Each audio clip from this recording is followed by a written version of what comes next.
What's going on, everybody? Welcome back to another video. Today we are going to be trying to get on some frogfish.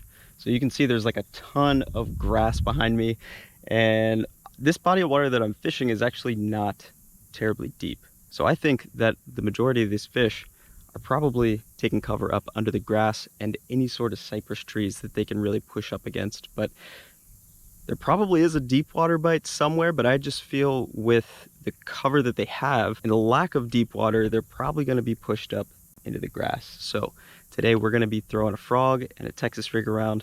We're going to try to get on some fish. Today's video is brought to you by Catchco. If you guys aren't familiar with Catchco, they bring us a ton of different brands that we love to fish. 10,000 fish, they have Biospawn, and they do a lot of collaborations with Guggen baits as well. So I'm going to be throwing a bunch of different Catchco baits today, and hopefully running into a summer giant. If you click the link down in the description below, you'll be able to take a look at all the baits that I'm throwing today, and they're available over at Shop Carl's. So if you check them out there and take my advice of joining Carl's Club, you'll be able to save 30% off your entire order.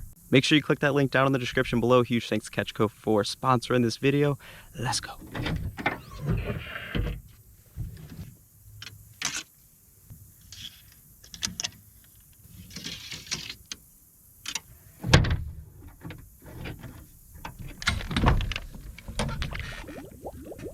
All right, I pulled 3 rods out, 3 of my heavier rods. So this is a 7.6 heavy frogging rod.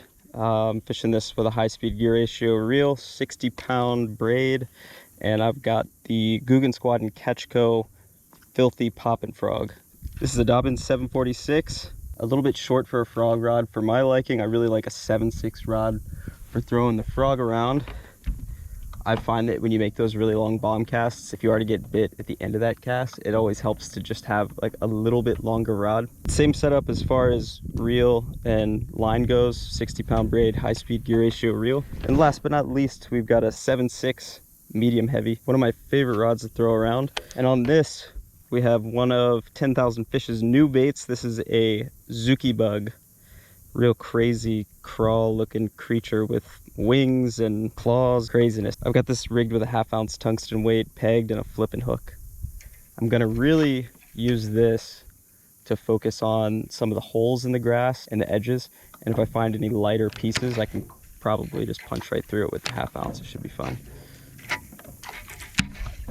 So I'm probably gonna start flipping this Zuki bug around, see what happens. I'm sure there's fish all through this grass. Definitely gonna pick this back up, but I gotta throw a frog. Haven't had much of a chance to test out this new Tataki frog. Really like this color too. Pretty neat though. They've got a weighted hook on here, which is gonna help you cast it a little bit further, and it's gonna help you walk the bait too. It's got a really interesting design. Completely flat back. Those hooks are very flush with the body. The way the back end of this frog is concaved, it will help with getting those hookups. And the plastic isn't super hard or anything like that either. I don't think hookup ratio will be an issue at all, but hopefully we'll find out. This is a 2.5 inch frog, weighs 5/8, a little bit heavier than your standard frog. So you'll be able to cast this thing further. Working it through like heavier grass and mats, it'll have that back end weight, which will help it get down into that mat just a little bit more. Skips really well too. All right, let's flip a little bit. Worked probably 100 yards or so with the frog. No action yet. Gonna try this Zuki bug out. I like this color a lot. I fish the crawl that they make in this same color. It gets bit all the time. I'm just hoping I can get a fish that'll eat this crazy looking thing.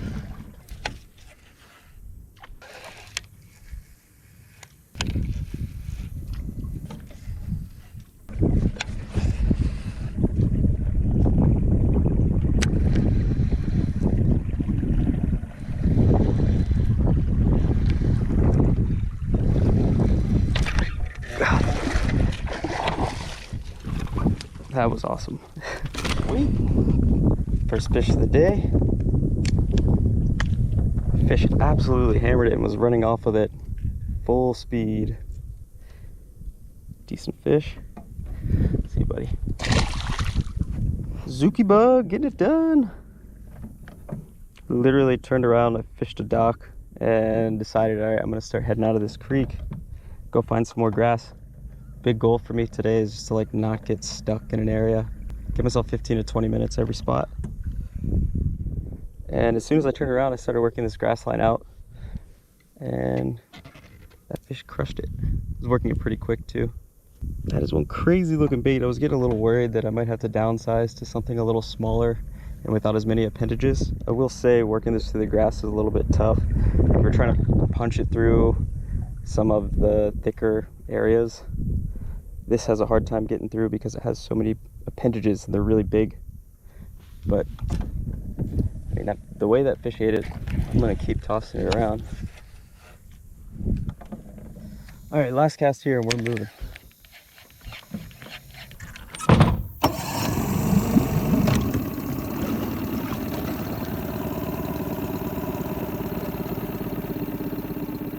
All right, moved up the lake a little bit, stopped at a spot, really shallow flat with a bunch of grass on it. I was throwing the tataki frog around. I got 3 bites on this thing.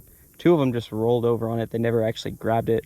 One of them I hooked for about 2 seconds and I was fighting him in and he popped off. I didn't realize I didn't have my GoPro on for any of it, but I figured I'd share that with you real quick. So far, hookup ratio, not the greatest. It could have been, I kind of had a poor hook set on the fish, but I won't do too much more talking about that until we get some bites on camera so I can prove it to you. I can't believe how super shallow these fish are though. I mean, the boat's in a half foot of water. Oh God, that fish had it. Okay, there's one bite, another one I missed. They're eating it. That one actually like rolled over on it and had it. I felt him for a second.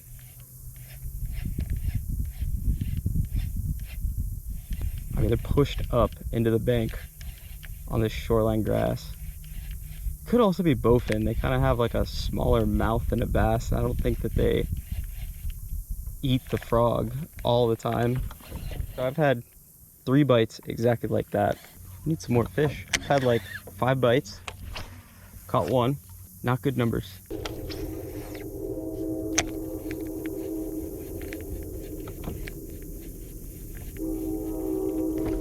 Ooh. 4th bite.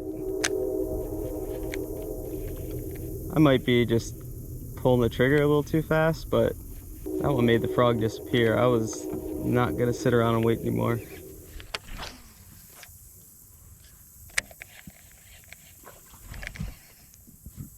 Missed it. I just think it changed colors. Maybe this is not the flavor they want right now. Let's see if I can pick him back up on a T-rig though.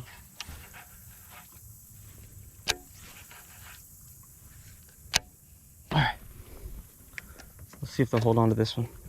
Or if they'll hit it at all. They might not even eat it. So when I'm fishing a frog in areas like this, all of it looks good, but you're gonna have to pick out some of the spots within the spot. So looking down this bank, you can see a couple little holes where it juts back a little bit more with less grass. You can see different kinds of grass, different plants, stuff like that in the water. Those are the areas that I'm really aiming for. That little open hole right there in that little cut. I'll hit that set of reeds just past there. There's like a little point that comes out. You have some shoreline grass and then you have a piece of wood after that. Like those are the main spots I really want to hit, and then I am assuming that I'll get bit off of. I'll still make casts in between those. If I'm like working really quick, sometimes I'll just zoom between the 4 and keep going, but I'm not in any rush right now, and I'm sure that there can be fish around any of these spots. That can help you really key in too, like if you're catching them on points of the grass. And then you can start moving along a little quicker. You don't really need to waste your time fishing a bunch of different little spots. Probably one of the biggest things fishing a frog too. Once you get out of that juicy spot or juicy zone where you think you'll get bit, I'll usually just kill the cast right there. Maybe fishing it like 10 feet off the bank, unless I get like a really good parallel cast, which I probably will across this point. you can kind of bomb it down that entire grass line. But like, you know, once you get it off from there, cast is done.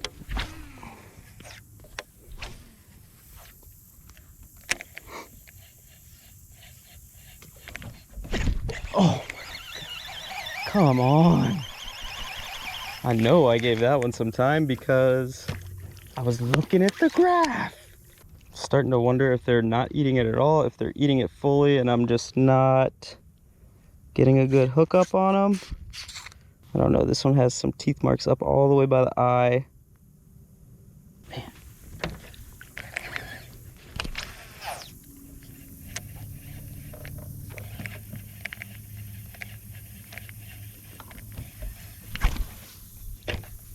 I'm very good at launching frogs, not very good at catching fish on frogs.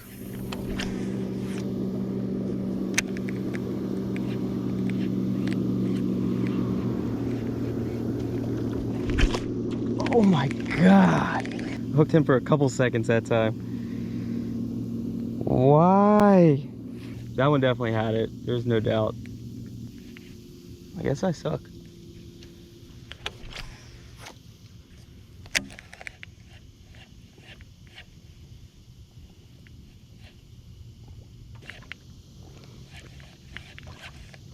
Oh, I just had one swirl on it. You got it? Okay. Damn, chill. Ah, solid one. Barely freaking hooked too. Look at that. Barely hooked. I mean, like, by the skin of his teeth. I mean, that's a solid fish. Probably 3 pounds. 2 good bites off of these isolated trees. A little bit deeper water too, 4 feet. Not the best afternoon of fishing, but not bad either. So I'm not gonna blame the frog at all. I really think that those fish were just like rolling on the frog and nipping at it, and I wasn't giving them enough time to really eat it. The weighted hook definitely helps you make bomb casts and pinpoint casts a little bit easier. You know, when you have like a really light frog, it can be a little tough with the heavier rods to throw them around. That frog being 5/8 ounce definitely helps with that. And also when you get into the thicker cover and more matted vegetation, it helps sink it down a little bit more and create more of a disturbance in the water. But I really think a lot of those fish were just swiping at that frog. I'm not gonna blame the hookup ratio on the design. I think it was just one of those off days. And the reason I say that is because there was a tournament going on when I was out there, and I talked to a few different guys, and some of them said they caught, you know, 1 or 2 on a frog, but they had 5 or 6 blowups as well, where they would just suck it down or roll on it and they didn't pin them. So I think it was just one of those days. In those situations, I want to know what you guys do when you have 7 or 8 frog bites and they're just rolling on it or pulling down the skirt of it. I want to know what you do in that situation. But hope you guys enjoyed this video. Make sure you hit that subscribe button for me. If you're not already subscribed, don't forget to check out Catchco. I'm going to leave them linked down in the description below. And we'll see you guys on the next one.